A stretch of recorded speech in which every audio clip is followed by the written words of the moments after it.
দরুদ শরীফ এভাবে পড়ুন, একটি পরী এসে সব কাজ করে দিয়ে যাবে।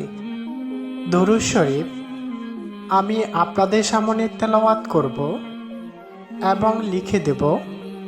যারা সহজে পরী আনতে চান এবং পরীর কাছ থেকে সব কাজ করিয়ে নিতে চান।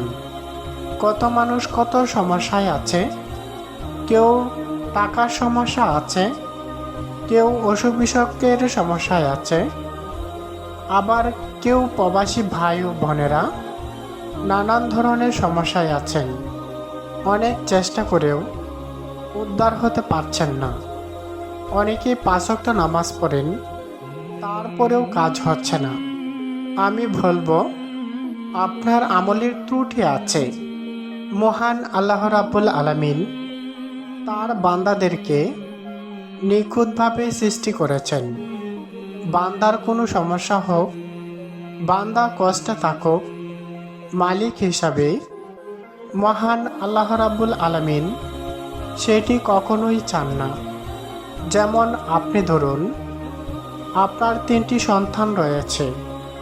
আপনি কি কখনো চাইবেন আপনার সন্তানগুলা কষ্ট করুক, টাকার অভাবে পড়ুক, অসুখ বিসুখে ভুগুক, আরও বিভিন্ন সমস্যায় পড়ুক?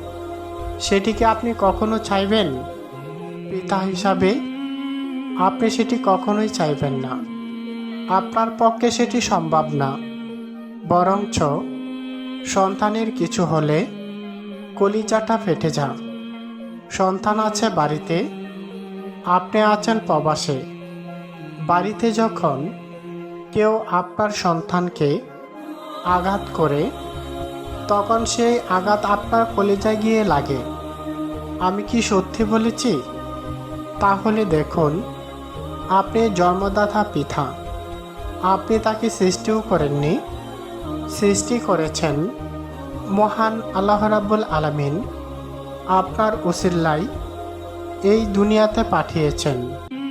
এখন মনে করেন আপনি নেই বা মারা গেলেন, তাহলে সেই সন্তান কি বড় হবে না?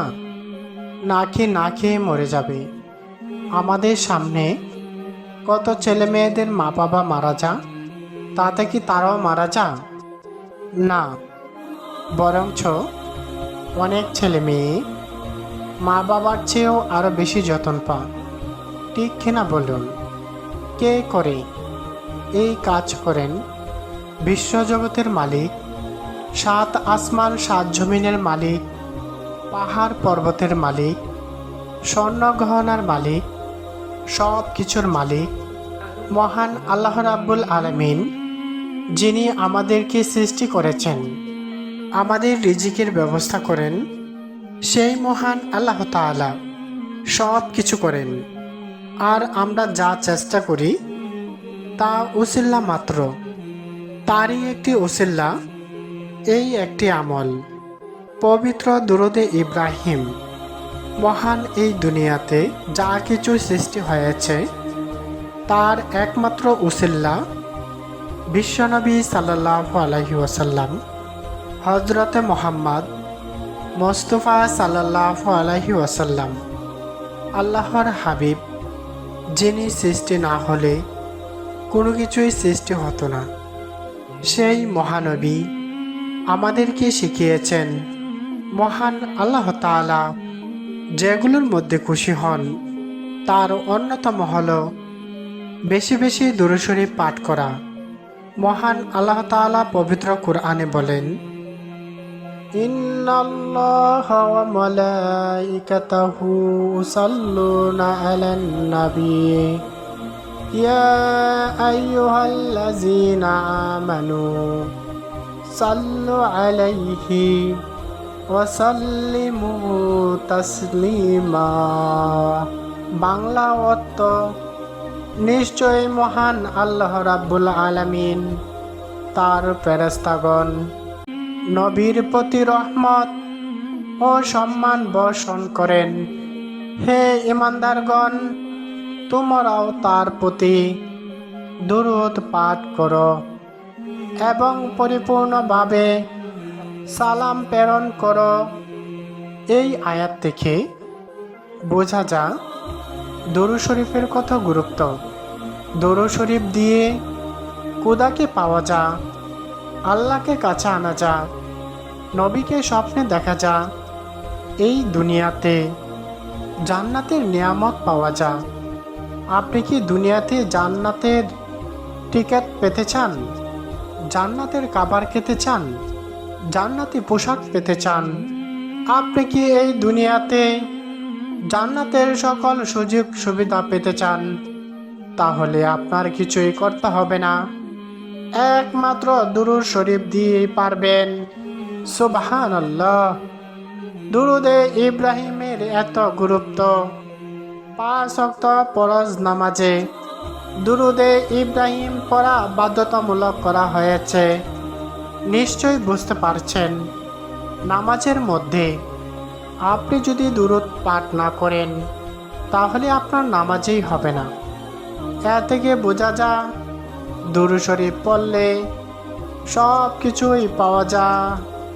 পড়ি তো একটা সামান্য বিষয়, তবে অনেকেই জিনপুরীর কথা বিশ্বাস করেন না। আমি তাদেরকে বলবো, আপনি কি কোরআন পড়েন না? আপনি কি অন্ধ হয়ে আছেন? পবিত্র কোরআনে জিনপুরীর সম্পর্কে আয়াত রয়েছে। পবিত্র কোরআনে সূরা আল জিন 1 নম্বর আয়াতটি রয়েছে, কুল ওহিয়া ইলাইয়া আন্নাহু ইস্তামা আনাফ রুমিনাল জিন্নি ফাকালু ইন্না সামিনা কুরআনান আযাবা। বাংলা অর্থ, হে নবী বলুন, আমার প্রতি ওহী করা হয়েছে যে জিনদের একটি দল মনোযোগ দিয়ে কুরআন শুনেছিল। তারপর তারা বলেছিল, নিশ্চয়ই আমরা এক বিস্ময়কর কুরআন শুনেছি। সুবহানাল্লাহ। তাহলে দেখুন জিনের অস্তিত্ব আছে কিনা। যেখানে আমাদের নবী কুরআন তেলাওয়াত করেছিলেন, একদল জিন এসে কুরআন শুনেছিলেন। এটি আমার কথা না, পবিত্র কুরআনের কথা। আশা করি আপনারা বুঝতে পেরেছেন। নিশ্চয়ই আপনারা জানেন, পরই যে কোনো সময় সেকেন্ডের মধ্যে সারা দুনিয়াটা ঘুরতে পারবে, যে কোনো রূপ ধরতে পারে, তার সেই পাওয়ার রয়েছে। সুতরাং আপনারা যদি দুরূদ শরীফ এইভাবে পড়েন তাহলে আপনার নিকট পড়ে আসবে, আপনার সব কাজ করে দিয়ে যাবে। আপনাদের জন্য আমি একবার তেলাওয়াতটা করছি। আল্লাহুম্মা সাল্লি আলা মুহাম্মাদিও ওয়া আলা আলি মুহাম্মাদ কামা সাল্লাইতা আলা ইব্রাহিমা ওয়া আলা আলি ইব্রাহিম ইন্নাকা হামিদুম মাজিদ। আল্লাহুম্মা বারিক আলা মুহাম্মাদিও ওয়া আলা আলি মুহাম্মাদ কামা বারাকতা আলা ইব্রাহিমা ওয়া আলা আলি ইব্রাহিম ইন্নাকা হামিদুম মাজিদ। প্রিয় দিনী ভাই ও বোনেরা, ভিডিওটি অনেক লম্বা হয়ে যাচ্ছে। বাকি আলোচনা অন্য একটি ভিডিওতে করব। আপনারা আমার আলোচনা নিয়মিত শুনতে চাইলে এখনই আমার এই চ্যানেলটি সাবস্ক্রাইব করে দিতে পারেন। এতক্ষণ পর্যন্ত কষ্ট করে আমার আলোচনা শোনার জন্য সকলকেই ধন্যবাদ। আসসালামু আলাইকুম রহমতুল্লাহি ওয়া বারাকাতুহু।